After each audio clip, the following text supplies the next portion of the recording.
சீலா பாஸ் என்பது அருணாச்சல பிரதேசத்தில் அமைந்துள்ள ஒரு உயர்ந்த மலைச் சுரங்க வழி ஆகும்.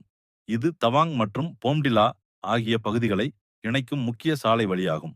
இது 13,700 அடி உயரத்தில் அருகுறையாக 4,170 மீட்டர் அமைந்துள்ளது. சேலா ஏரி அழகிய பனிச்சரணை சூழ்ந்த ஏரி. இது பிரடைஸ் லேக் என்றும் அழைக்கப்படுகிறது. இரண்டாம் பனி கொண்ட மலைகள் வருடம் முழுவதும் பனியால் மூடப்பட்ட மலைகளால் இந்த இடம் மிகவும் கவர்ச்சிகரமாக இருக்கும். மூன்றாவது ஆன்மீகம் மற்றும் கலாச்சாரம். இந்த இடம் பௌத்த மதத்தவர்களால் புனிதமானதாக கருதப்படுகிறது. அருகில் சிறிய மடாலயங்கள் காணப்படுகின்றன. வசந்தம், கோடை ஏப்ரல், ஜூன் மிகவும் சிறந்த நேரம். தாழ்ந்த பனி மழைக்காலம் ஜூலை, செப்டம்பர் நிலச்சரிவு ஏற்படும் வாய்ப்பு தவிர்க்கலாம்.